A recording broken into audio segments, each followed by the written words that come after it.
No suelo salir de noche, mucho menos en días entre semana, y ese es un factor importante para entender por qué quizás me puse tan paranoica. Aunque una parte de mí está segura de que algo sobrenatural pasó esa noche.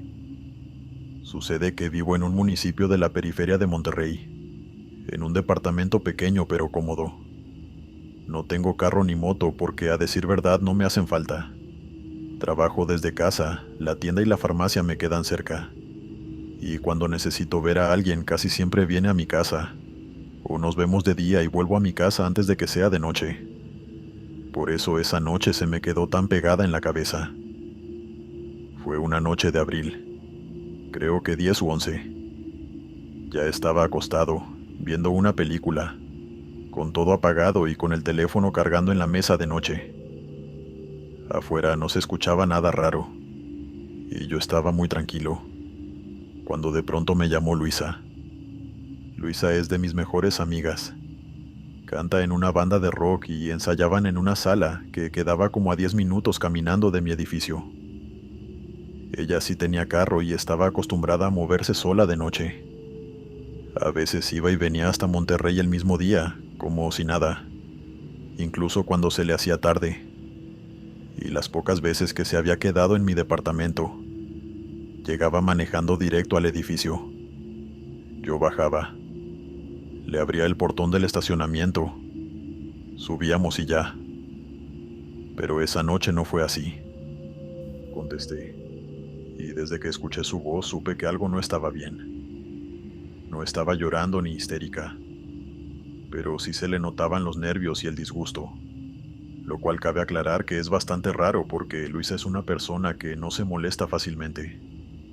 Me explicó que seguía en el estacionamiento de la sala de ensayo. Sus compañeros ya se habían ido, pero ella se había quedado en el carro, revisando unas cosas en la laptop y, cuando quiso arrancar, el carro no encendió. Lo había intentado varias veces, revisó el capó y todas las cosas de mecánica básicas que sabía. Y aún así nada. Me preguntó si podía ir por ella para no quedarse sola y si su carro no encendía, bueno, le tocaría dormir en mi casa. Le dije que sí sin pensarlo, ya con un pie fuera de la cama. No me arrepiento de haberle dicho que sí. Luisa es una gran amiga mía, y si está en mis manos ayudarla, lo haré sin importar hora y lugar. Pero siempre recuerdo que le dije que sí sin pensarlo. Yo ya estaba acostado y obviamente no iba a salir. Pero me levanté igual. Me vestí a oscuras. Agarré las llaves y bajé sin detenerme a pensar un segundo que pudiese haber una consecuencia negativa. Y juro por Dios que desde que puse un pie en la calle sentí algo raro. No fue miedo al principio, sino una sensación física, como una estática en la nuca.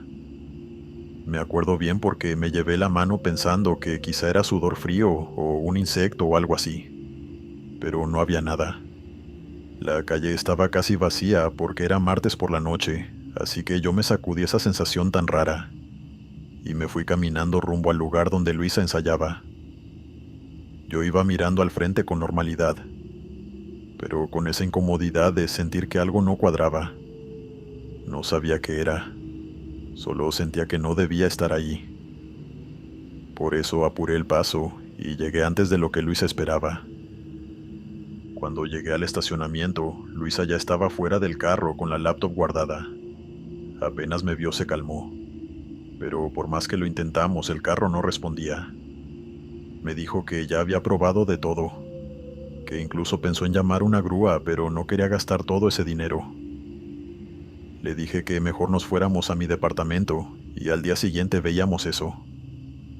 Cerró el carro y empezó a caminar conmigo rumbo al departamento. Al principio traté de actuar normal para no ponerla nerviosa, pero la sensación no se me iba mientras nos regresamos por la calle. Farolas de luz que nunca titilaban de pronto comenzaron a fallar, y a mí se me apretó el pecho porque pensé que algo raro estaba pasando, pero no sabía qué. Estaba en modo de alerta, y ahí fue cuando Luisa volteó 2 veces hacia atrás. Yo le pregunté qué pasaba y me dijo que no sabía, que sentía que venía alguien detrás de nosotros. Ahí supe que no era solo cosa mía, que se sentía algo raro en el ambiente. Me explicó que había escuchado unos pasos detrás, y yo le dije que no bromeara con eso, pero me juró que en serio había oído unos pasos. Miré por encima del hombro y a mitad de la calle, cerca de donde habíamos estado hacía un minuto. Había una mujer caminando hacia nosotros. Esta zona no es muy concurrida, así que uno siempre ve las mismas caras.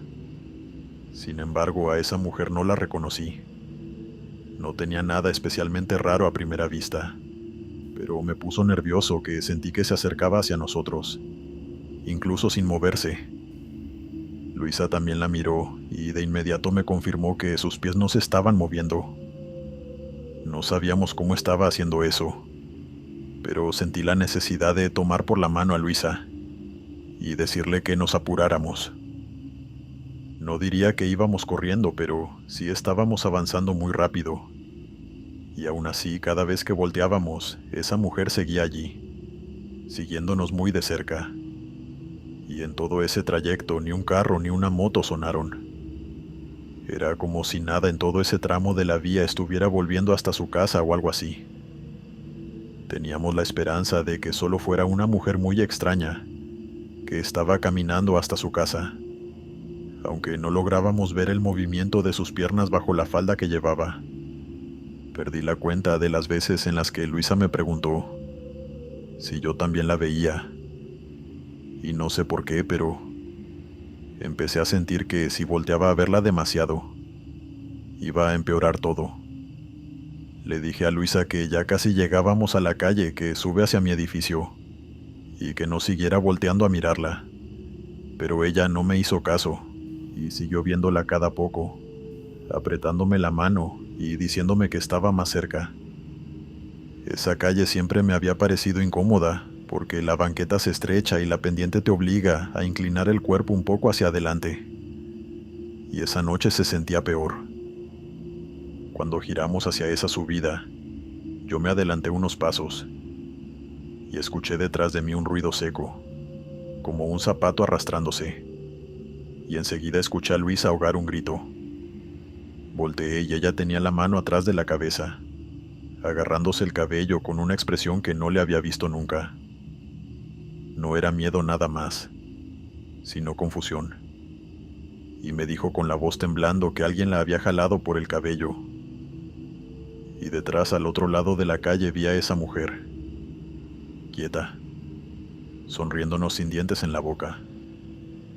Lo único que hicimos fue empezar a subir más rápido. Escuchábamos pasos detrás, pero no nos detuvimos y seguimos corriendo hasta quedarnos sin aire en la puerta de mi edificio. Me costó encontrar la llave, pero al fin pude abrir y entramos.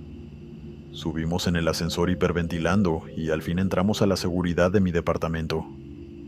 No tratamos de explicar lo que había pasado, porque las dos sabíamos que lo que acabábamos de vivir probablemente no tenía explicación lógica. Apagué las luces de la sala y nos quedamos mirando por la ventana. Desde mi departamento se ve un tramo de la calle que sube hacia el edificio. No toda, pero sí una parte que me permite ver quién viene y quién va por el camino. Solo tardé un segundo en distinguirla. La mujer estaba de pie cerca del edificio, mirando alrededor. No estaba exactamente frente al edificio, sino un poco más abajo, donde la luz se corta y empieza la parte más oscura de la calle. No hacía nada. Solo estaba ahí. Luisa la vio también sin necesidad de que yo la señalara, y nos quedamos observándola hasta que empezó a alejarse despacio. Bajó por la calle sin mover las piernas, como si estuviera flotando hasta que hubo un punto en que la oscuridad se la tragó. La silueta estaba ahí y de pronto dejó de estar. Esa noche Luisa y yo no dormimos casi nada, y aunque ahora lo contamos como una experiencia curiosa e interesante con nuestro grupo de amigos, bueno, ella y yo sabemos que esa noche vivimos algo inexplicable, o tal vez tuvimos la misma alucinación. A veces un lado escéptico de mí me dice que confundimos las cosas, pero quién sabe. Tal vez mi abuela tenía razón cuando decía que no es bueno salir de noche, y mucho menos cuando ya estabas en la cama. Dale me gusta y suscríbete si lo estás disfrutando. Continuamos. Hola comunidad, me llamo Nelson y vivo a las afueras de Acapulco de Juárez, en el estado de Guerrero. Tengo carro, vivo con mis padres y llevo una vida bastante tranquila. No soy de salir mucho de noche, pero tengo un grupo de amigos cercanos por los que haría lo que sea. Y ese es un detalle muy importante para esta historia. La noche que me pasó esto, yo ya estaba acostado en mi cama, completamente dormido. Creo que eran las 3 de la mañana. Y otro detalle importante es que yo jamás tengo el teléfono con tono. Siempre lo tengo silenciado ya que no me gusta que me interrumpa. Y de todas formas siempre lo llevo encima. Así que con que vibre ya me doy cuenta cuando me llaman o me llegan mensajes.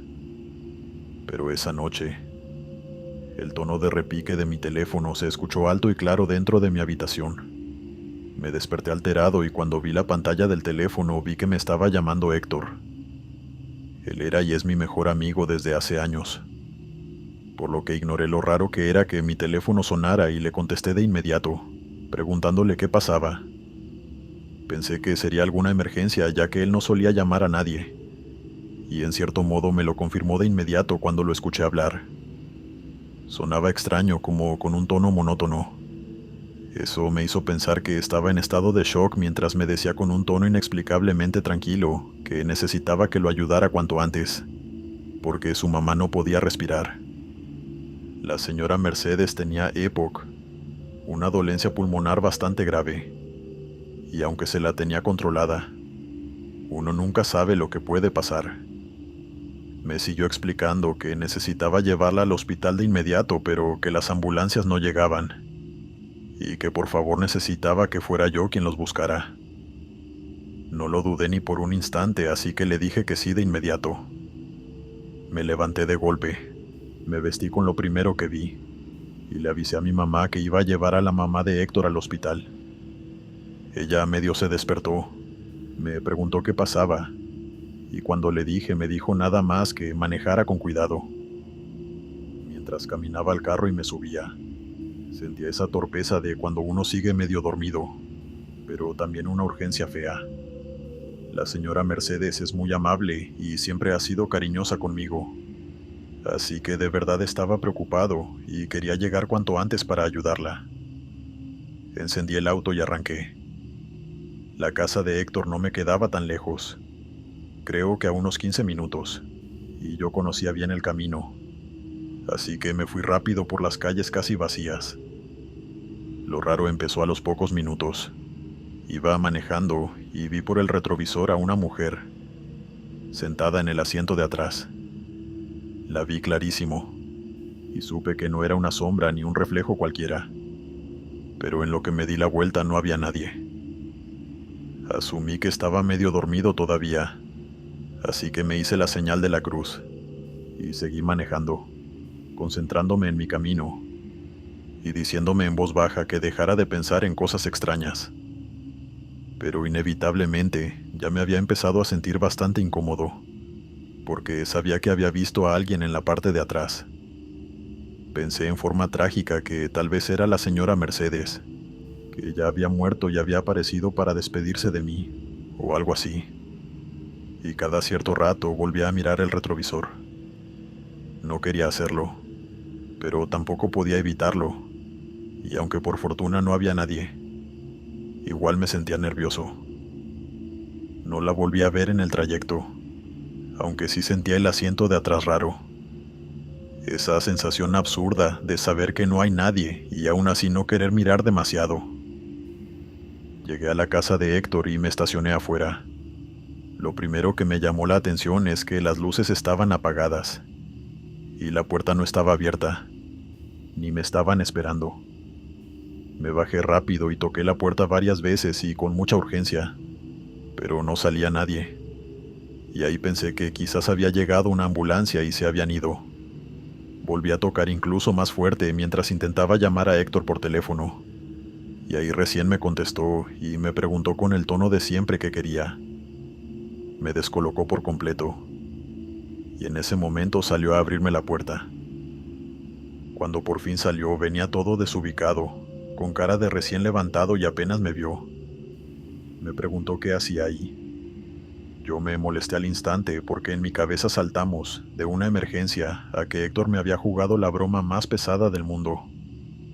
Le dije que como que qué hacía ahí, que él mismo me había llamado todo raro diciéndome que su mamá tuvo una crisis respiratoria, y yo estaba ahí para llevar a la señora Mercedes al hospital, pero él me calmó con los ojos bien abiertos y me dijo, jurándomelo por su propia madre que estaba dormida en el cuarto, que él no me había llamado.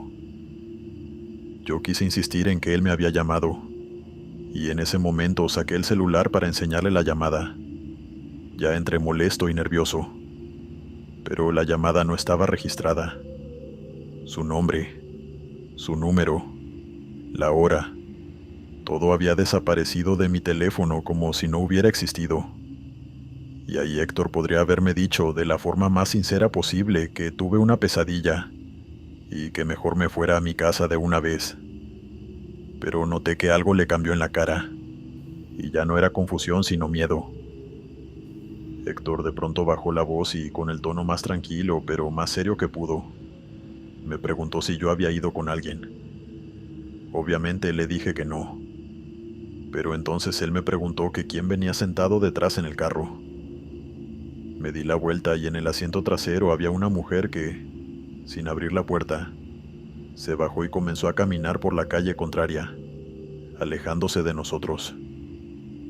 Yo no podía verle los rasgos, pero estoy seguro de que era la misma que yo había visto por el retrovisor. No puedo decir que la vi durante mucho tiempo, porque fue apenas un instante y luego desapareció en un parpadeo.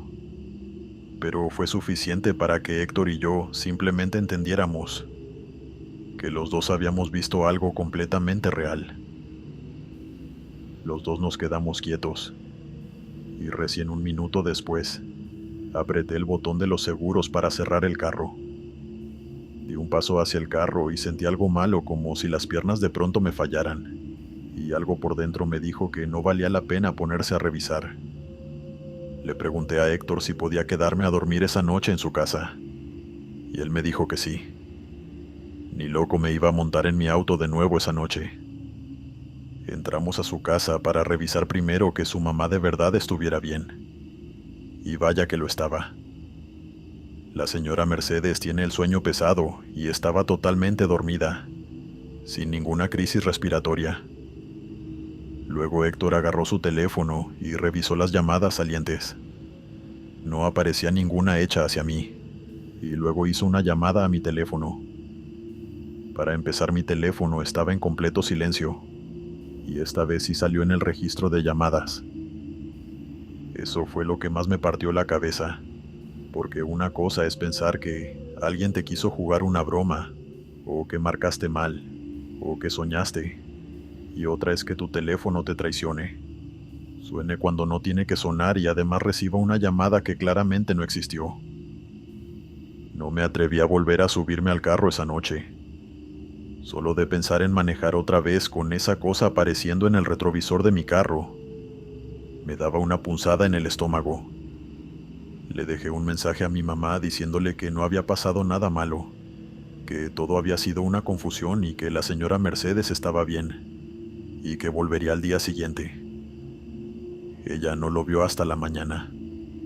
Luego intentamos dormir, pero no lo logré. Y Héctor tampoco estaba tranquilo después de haber visto a esa mujer. Al menos sabía que no estaba loco porque no fui yo solo el que la vio. Nos quedamos despiertos un buen rato, conversando del asunto, a ver si de alguna forma lográbamos adivinar qué había pasado, pero no encontramos explicación lógica a todo este asunto. En un momento hasta salimos a ver el carro otra vez, y estaba vacío. Revisé la parte de atrás y no había signos de que alguien hubiese estado sentado ahí, pero la sensación seguía ahí. La certeza de que esa mujer había llegado conmigo y que si Héctor no la hubiera visto también, yo habría tratado de convencerme de que todo había sido producto del sueño. Nunca supimos quién era ni qué quería. A veces pienso que la llamada no era para que ayudara a la mamá de Héctor, sino para sacarme de la cama, hacer que saliera cuando ya no debía haber salido, y que llevara algo que no era una persona a otro lugar. Sé que no tiene mucho sentido, pero supongo que con estos temas sobrenaturales, la lógica no es algo que aplica. Por otro lado, le agradezco a Héctor haber tenido tan buen ojo, porque si no hubiera preguntado quién iba atrás, quizá me habría subido otra vez para regresar solo a mi casa, y esa entidad me hubiese hecho algo, no directamente, pero quién sabe, un volantazo y yo hubiese chocado contra un poste o algo así. Es imposible saber qué intenciones tenía ese espectro, o si tenía alguna en primer lugar. Continuamos. Hola Glenn y comunidad del sector del terror. Me llamo Roxana y soy de Ciudad de México. Esto me pasó hace no mucho, y aunque no es una historia larga, sí es de las cosas más feas que me han pasado.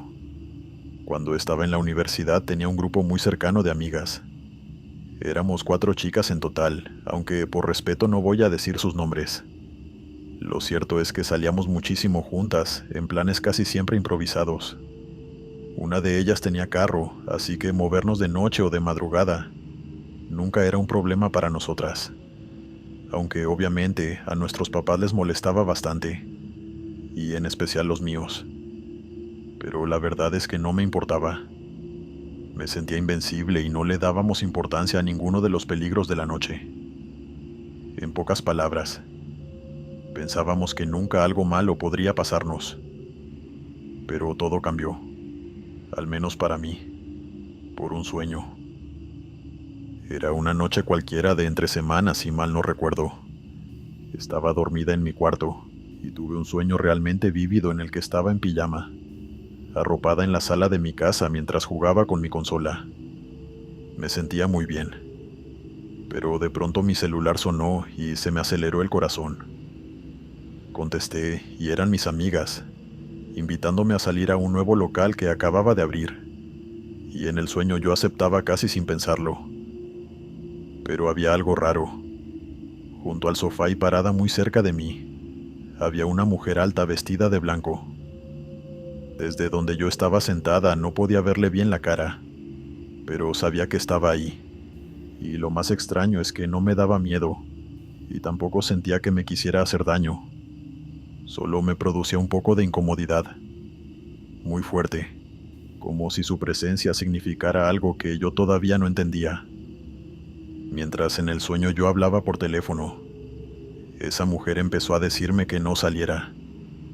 Era algo difícil de explicar porque como tal yo no la escuchaba hablar, sino que su voz sonaba dentro de mi cabeza. Y esa mujer lo único que hacía era decirme, una y otra vez, que no fuera con mucha insistencia, casi suplicándome que no me atreviera a salir. Pero yo no le hacía caso, y salí igual. De pronto estaba en el auto de mi amiga y estaba conduciendo muy rápido, riéndose y asegurando que nada malo podía pasar. Pero se equivocaba, y aunque no vi el accidente completo, supe de una forma muy clara que esa noche moríamos las 4. Me desperté muy mal, con el corazón acelerado y una sensación horrible en el pecho. Llamé a mis amigas para preguntarles si habían salido, y ellas estaban dormidas. Al día siguiente traté de no pensar mucho en eso, y lo tomé como una pesadilla extraña y ya. Un par de días después pasó. Yo estaba en la sala de mi casa jugando en mi consola a eso de las 11 o 12 de la noche. Me sentía muy bien arropada en el sofá, cuando de pronto el timbre del teléfono me hizo saltar. Tuve el déjà vu más exacto de mi vida en ese momento, y tal fue mi impresión que volteé a ver a mi izquierda esperando ver a esa mujer de nuevo a mi lado. Pero no estaba, y de igual forma, se sentía idéntico al sueño de hacía unos días. Contesté, y obviamente era una de mis amigas para invitarme a salir. Habían oído de un lugar nuevo y querían ir. Todo era tan parecido a mi pesadilla, que me empecé a poner nerviosa. Lo que me hizo reaccionar fue el frío a mi costado izquierdo, como si de pronto abrieran una nevera a mi lado. Y no era en toda la sala, sino en ese punto exacto a mi lado. Y ahí fue cuando me acordé por completo del sueño y de la advertencia que me daba esa mujer de blanco de no salir. De inmediato comencé a decirle a mi amiga que no quería salir y que de hecho todas debíamos quedarnos en casa, que era mejor idea, que podíamos jugar juntas en mi casa o algo así, lo que fuera. Pero ellas no se sintieron interesadas en ese cambio de planes. Me insistieron un poco más, pero al final decidieron irse sin mí. Poco a poco ese frío extraño se desvaneció, pero yo seguía preocupada por ellas. Esa noche casi no dormí y me quedé con el teléfono cerca, tratando de mantenerme en contacto con ellas y que me respondieran los mensajes para asegurarme de que estuvieran bien. Pero en un punto de la noche las tres dejaron de responderme. Al día siguiente fue que me enteré. Tuvieron un accidente de auto con una camioneta mientras se movían hacia otra discoteca. Gracias a Dios no murieron, pero quedaron muy mal heridas, y una de ellas no pudo volver a caminar. Fue algo serio, tanto que el carro quedó destrozado, y cuando vi fotos de cómo quedó, se me heló la sangre, porque el lugar donde yo normalmente iba sentada había recibido la peor parte del golpe y quedó aplastado. Es obvio que si yo hubiese estado sentada ahí esa noche, habría muerto en el acto. Hasta hoy sigo pensando en la mujer del sueño, y no sé quién ni qué era esa mujer. Intenté investigar si acaso fue una familiar mía, una bisabuela, o una tía que no conocí. Pero mis padres no tienen ni idea de quién podría haber sido esa mujer, esa entidad que vi en mi sueño, y que sentí a mi lado en ese momento tan crucial de mi vida. Pero sin duda le debo mi gratitud, ya que me dio la oportunidad de seguir viviendo. Continuamos. Esto pasó a principios de 2006, cuando yo trabajaba de taxista en León, Guanajuato. En ese tiempo vivía al día, haciendo lo posible para pagar la escuela de mis hijos, los recibos y comprar la comida. Por eso mi carro, un Honda Civic del 96, era tan importante para mí, porque si no salía a trabajar, la casa se me venía abajo bastante rápido. El problema fue que mi carro empezó a fallar de una forma que no terminaba de entender. No era una sola cosa clara, y aunque prendía bien, al cabo de unas horas trabajando empezaba a sentirse raro y a sonar. Llevarlo a un mecánico era lo correcto, pero no me alcanzaba para pagarlo, así que simplemente hice lo que muchos hacen: revisarlo yo mismo con ayuda de un amigo que sabía de mecánica. Pasamos buena parte del día en eso, revisándolo todo, y el carro seguía igual de necio y yo cada vez más frustrado. Ya en la noche, a eso de las 6, decidimos dejarlo. Mi compadre se fue para su casa y yo me fui a bañar. Cené con mi familia y me acosté como a las 10 de la noche, pero en todo momento yo seguía dándole vueltas. Lupe, mi esposa, estaba acostada conmigo y los niños ya dormían. Me quedé dormido en algún momento y dormí bastante tranquilo, pero a mitad de la madrugada me desperté. Abrí los ojos de golpe con la sensación clarísima de que ya sabía qué era lo que tenía que revisar. De pronto tuve la certeza de que era lo que estaba fallando. Me incorporé y Lupe se despertó y me preguntó qué hacía. Le dije que ya sabía qué podía hacer, que iba a revisarlo de una vez. Ella me dijo que no fastidiara y que lo dejara para la mañana. Me acuerdo perfecto de eso porque no me lo dijo en mal plan, sino tranquila. Me dijo que no tenía caso salir a esa hora, que me volviera a acostar, que en unas horas amanecía. Pero a mí me preocupaba que se me fuera a ir la idea de lo que tenía que revisar. Y además, si tenía razón, al día siguiente podría salir a trabajar. Debí haberle hecho caso, pero me ganó la terquedad. Me salí de la cama, me volví a poner la ropa vieja que usaba para meterle mano al carro y salí al frente de la casa. El taxi estaba estacionado en el patio, donde siempre, en la parte de afuera. La calle estaba vacía, no había nadie cerca, Pero claro, eran las 4 de la mañana. Saqué un carrito de esos bajos para deslizarse por debajo del carro y me metí. Todavía recuerdo el frío del piso y el olor a aceite. Empecé a revisar lo que se me había ocurrido, y no llevaba mucho tiempo allá abajo, tal vez 5 minutos o menos incluso, cuando sentí que me tocaron la pierna con una patada suave, un empujón ligero con la punta del pie. Eso me hizo pensar enseguida que era Lupe, que había salido a reclamarme por ser un necio. Sin salirme de debajo del carro le dije algo como que ya iba, que me dejara un momento y seguí en lo mío, más molesto que asustado. Pero volvieron a moverme la pierna y ahí sí me desesperé. Le dije que me dejara trabajar, que se fuera a dormir, que ya iba para adentro. Y entonces pasó que algo me jaló de debajo del carro. No fue un tirón dudoso ni un arrastre lento. Fue un jalón fuerte y con una fuerza increíble que ya mi esposa no tenía. Sentí que me agarraron de la pierna y me sacaron completo, como si yo no pesara nada a pesar de que por entonces pesaba unos 90 kilos. El carrito salió disparado conmigo, pero igual me raspé los hombros y me pegué en la frente con el carro. Abrí los ojos aturdido y sin entender qué estaba pasando. Lo primero que pensé era que alguien me estaba asaltando, pero cuando miré alrededor no había nadie.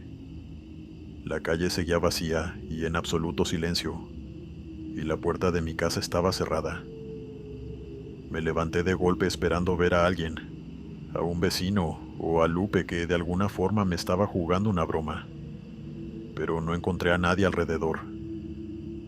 Primero se me subió un susto por el pecho. Puedo recordar cómo se me erizaron todos los vellos del cuerpo y hasta me persigné. Pero luego me calmé y traté de buscar a la persona que me había jalado. Le di la vuelta al carro e incluso miré alrededor, pero no había nadie. Luego me quedé viendo la parte de abajo del carro desde afuera y sentí un escalofrío horrible que me hizo terminar de meterme a la casa corriendo. Tenía la esperanza de que Lupe estuviera esperándome despierta al otro lado de la puerta, muerta de la risa por habérmela jugado. Pero el interior estaba en silencio y mi esposa estaba profundamente dormida. No revisé nada más ni me hice el valiente. Solo me quité la ropa y volví a meterme en la cama. Lupe se incorporó para preguntarme si había logrado arreglar el carro, y solo le dije que no tuve tiempo de revisar, que me sentía demasiado cansado. Fue recién a la mañana siguiente que le conté lo que me había pasado, mientras esperaba a mi compadre para que me ayudara a terminar de acomodar el carro. Ella me dijo que tal vez había sido un vecino, pero dudo que eso fuera posible. Con el tiempo pensé muchas veces en esa noche, y traté de convencerme de que entre el sueño y el cansancio había malinterpretado lo que sentí. Pero no me alcanza esa excusa. A decir verdad, me convencí de que algo sobrenatural estuvo presente esa noche. Supongo que muchas cosas rondan en la noche mientras dormimos, y ellas se dan cuenta de cuando estamos fuera de lugar. Continuamos. Saludos Glenn, mi nombre es Gustavo, y esto lo viví a principios de los 90s. Me disculpo de antemano si la historia es demasiado larga, pero siento que vale la pena. Han pasado más de 2 décadas de aquel suceso, y todavía me acuerdo de esa noche con claridad. En ese entonces yo tenía 35 años y acababa de entrar a una empresa bancaria importante, de mucho peso en el estado de Chihuahua. Para mí era el trabajo de mi vida, con un sueldo que era excelente, oportunidades de ascender y de formar una carrera. Y sobre todo, yo sentía que por fin me había montado en algo grande que me iba a asegurar el futuro. Ese fue el problema. Me metí de cabeza y me entregué por completo. Todo lo que me pedían, yo lo hacía, incluso si era trabajo extra, juntas a último momento o llamadas fuera de tiempo, cosas que hoy no volvería a aceptar ni por error. Y un detalle para entender por qué decidí salir aquella noche, es que por ese entonces las cosas eran distintas, y no todo estaba automatizado como ahora. Había procedimientos que dependían de insertar códigos largos y hacer validaciones delicadas. Pasos que hoy serían impensables para alguien que no vivió esa época. No vale la pena explicar la tecnología porque ya ni existe. Pero sí recuerdo bien la presión de meter mal unos dígitos y que un depósito millonario no llegue a tiempo por tu culpa. En fin, era pasada la 1 de la mañana y mi esposa y yo ya llevábamos rato acostados. Estaba profundamente dormido y me despertó el timbre del teléfono celular, un Nokia antiguo, de los primeros que no parecían un ladrillo. Me levanté asustado pensando que había pasado algo malo, pero por suerte solo era mi jefe. Me dijo que unos clientes en el extranjero habían enviado una suma fuerte que había que recibir y procesar de inmediato. No podían dejarlo para la mañana ni dejárselo a cualquiera porque de verdad era importante. Mi esposa escuchó lo suficiente para entender lo que pasaba y no le gustó nada. Me dijo ahí mismo mientras me ponía la ropa que no le parecía justo ni adecuado que me molestaran de esa forma un viernes por la noche. Tenía razón, y hoy lo veo clarísimo, pero en ese tiempo yo estaba demasiado metido en esa idea de cumplir y de ganarme mi puesto. Así que me vestí, le pedí perdón y me marché. Manejé hasta la oficina, que quedaba a media hora manejando desde mi casa. Yo iba concentrado en lo que tenía que hacer, repasando mentalmente el procedimiento y los pasos. Incluso me detuve a comprarme un café en un Oxxo nuevo que habían abierto de camino, para estar bien despierto cuando hiciera mi trabajo y todo eso. Entré, saludé al guardia de seguridad y subí. Recibí la operación, validé todo, cerré el proceso y dejé todo en orden. No tardé demasiado y cuando terminé sentí incluso cierta satisfacción, porque otra vez yo, Gustavo, había salvado la compañía. Me sentía útil e importante. En retrospectiva me avergüenza un poco haber tenido esa mentalidad, porque mientras yo me estaba sintiendo orgulloso, mi cuerpo venía arrastrando un nivel de estrés que ya no estaba soportando. Bajé de nuevo. Mi carro estaba estacionado justo enfrente del edificio, así que me despedí del guardia que seguía en su sitio, detrás del cristal de la entrada. Y ahí fue cuando pasó. Yo salí por la puerta pensando en llegar a la casa y meterme otra vez a la cama. Di unos pasos en la acera y, de la nada, apareció un muchacho. Y cuando digo de la nada lo digo en serio porque no lo vi llegar por la acera ni lo escuché correr. Solo apareció a mi costado izquierdo, pegado a mí. No tendría más de 15 años, era delgado y aún tenía cara de niño, pero con una maldad difícil de describir. Traía un arma en la mano y no hubo ni amenaza ni petición, solo un disparo, una detonación seca y brutal que me dejó un pitido insoportable en el oído. Al mismo tiempo sentí el impacto en el costado, como si me atravesaran las costillas con un punzón ardiendo. No exagero cuando digo que fue el dolor más horrible que he sentido en la vida. Sentí que me destrozaban el pecho por dentro, y de inmediato perdí la fuerza en las piernas y me fui al suelo. Recuerdo ver al muchacho todavía un segundo más, ahí parado con el arma en la mano, sonriéndome. Era una sonrisa franca, como si lo estuviera disfrutando. Y después lo vi echarse a correr. Y yo me quedé tirado, convencido de que me estaba muriendo. Lo último que alcancé a ver fue al guardia de seguridad salir y verme en el piso. Y luego me desmayé. Cuando desperté estaba en una clínica. Tenía a mi esposa al lado llorando y también a mis hijos. Verlos fue mi confirmación de que seguía vivo. Y lo primero que pregunté fue si habían atrapado al muchacho. Mi esposa me miró raro y prefirió no contestarme hasta que llegó el doctor. A él le pregunté lo mismo, pero al parecer, nadie sabía de qué muchacho yo les estaba hablando. Les expliqué lo que yo había visto, tomándome mis descansos ya que me costaba un poco hablar, y me explicaron que nadie me había disparado. Tuve un infarto. Eso era imposible. Yo sabía lo que había visto, pero, al parecer, El guardia de seguridad solo me vio desplomarme, pero en ningún momento vio a alguien cerca o alejándose del lugar. La calle estaba vacía. Me hicieron estudios y revisaron si al caer me había golpeado la cabeza o si había algún daño neurológico que justificara una alucinación. No encontraron nada de eso, afortunadamente, pero tampoco encontraron heridas de bala, ni de entrada ni salida. Eso me mortificó durante semanas porque todo lo que yo había visto y sentido era completamente real. Y supongamos que el dolor que sentí fuera por el infarto. Eso no justifica que yo viera a un joven sonreírme, con un arma en la mano. No dejé de mencionar el tema hasta que la empresa, quizá por consideración, o quizá para evitar que yo siguiera insistiendo, me enseñó después el video de la cámara de seguridad de la entrada.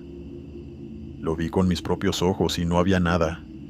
Solo un hombre cansado a la 1 de la mañana, desplomándose en la acera por un infarto. Me gustaría decir que ver el video me calmó, pero no fue así. Me dejó más confundido, pero ya no quería hablar del tema tan abiertamente, porque ahí sí iban a pensar que me volví loco y mi puesto podía peligrar. Pero la pregunta de por qué vi lo que vi aún ronda mi cabeza, tantos años después. A partir de ese día cambiaron algunas cosas. Mis jefes se moderaron y delegaron más responsabilidad a mis compañeros. Dejaron de cargarme tanto trabajo encima, por lo menos de la forma descarada en que lo hacían antes.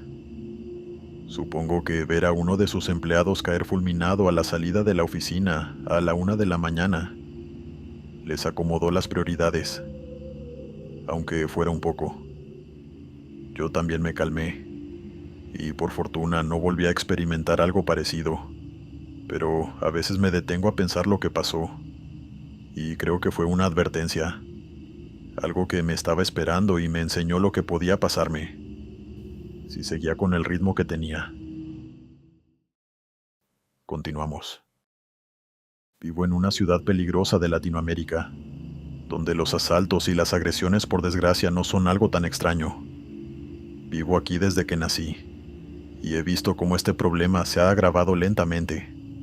Pero para ser sincero, eso nunca me detuvo a la hora de salir con mis amigos a divertirme, cuando me hice adolescente y cuando llegué a la universidad.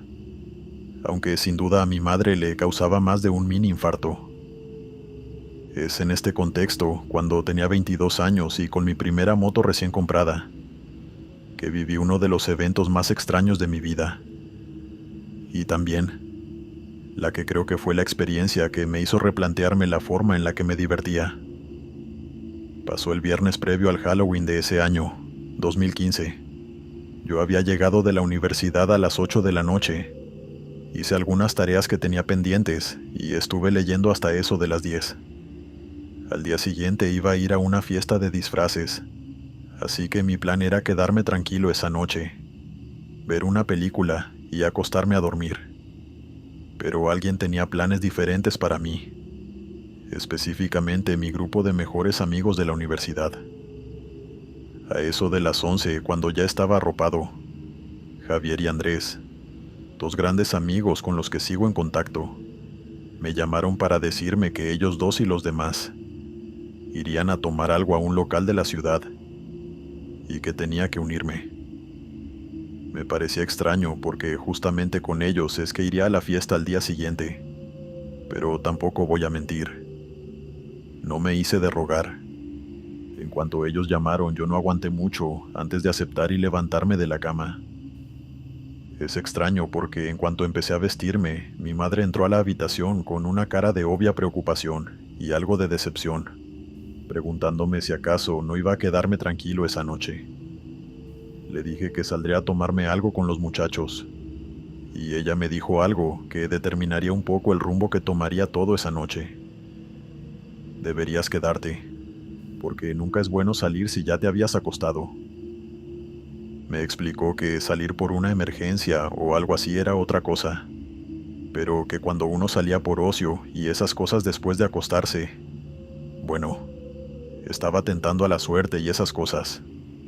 Y yo vistiéndome sin ponerle mucha atención, asegurándole que iba a estar bien y que volvería temprano, aunque eso tampoco estaba en mis planes. Era una mentira blanca para que se quedara tranquila, o al menos esa era mi forma de verlo. Me monté en mi moto y a eso de las 11:10 estaba saliendo del estacionamiento de mi edificio rumbo al local donde estaban mis amigos. Y creo que no avancé más de 1 kilómetro cuando comencé a notar que había un ambiente raro en la calle. Aunque era viernes, había mucha calma y un silencio curioso, a pesar de ser una ciudad bastante activa. Las calles no estaban vacías ni mucho menos. Todavía había movimiento de personas por aquí y por allá, pero no había música, casi no había autos. Y tal vez fue por lo que me dijo mi madre. Pero sentí algo raro en el estómago, como nervios, gracias a la advertencia que me dio. Ahora, tengan presente que yo vivía en una zona céntrica de la ciudad, en un edificio de 10 plantas, y el local quedaba casi al otro lado de la ciudad. Para acortar camino comencé a conducir por algunas calles que yo ya conocía, y que siempre tomaba para ir y regresar a la universidad. Pero esa noche, esa familiaridad que me transmitían, desapareció por completo. Crucé en la esquina, saliéndome de la avenida, y en cuanto comencé a avanzar me di cuenta de que esas calles sí estaban desiertas. Todavía tenía ese mal presentimiento en la boca del estómago, pero continué manejando en línea recta. Mientras recorría ese camino, algo extraño comenzó a pasar dentro de mi cabeza. Yo, que no era una persona fatalista ni ansiosa, empecé a pensar que algo malo iba a pasarme. Estaba teniendo pensamientos negativos en los que me caía de la moto y me rompía las piernas y cosas por el estilo. Antes de darme cuenta y poder controlarme, tenía el corazón acelerado y me estaban temblando las manos. Y justo en ese momento de ansiedad, miré por el espejo lateral y me di cuenta que una moto con parrillero estaba detrás de mí.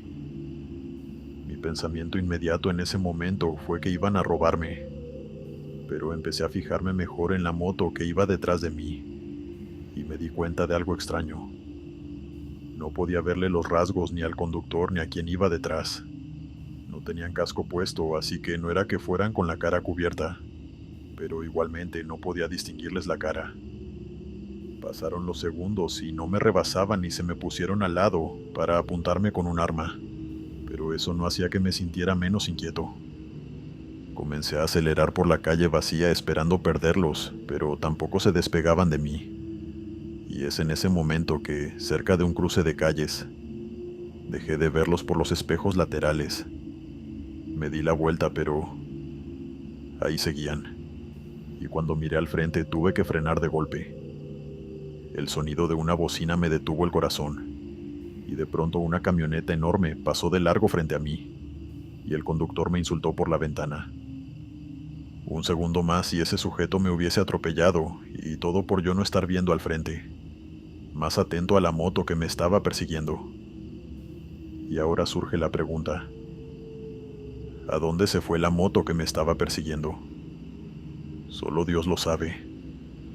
No logré ver que se fuera en ninguna dirección, en ese cruce, y tampoco la vi tomar el camino de regreso. La calle estaba vacía, sin un solo auto estacionado, así que no había un lugar para esconderse. Pero ahí ya no estaban. De eso estaba seguro. Yo estaba que me desmoronaba ahí mismo por los nervios, y apenas pude ponerme en marcha de nuevo, porque la ansiedad no se me iba. De hecho, todo lo contrario. Estaba a punto de tener un ataque de pánico. Al final decidí llamar a los muchachos y decirles que me había arrepentido, y que nos veríamos al día siguiente en la fiesta de Halloween. Tomé el camino de regreso a mi casa, dispuesto a echarme a dormir y olvidar que esa noche había pasado.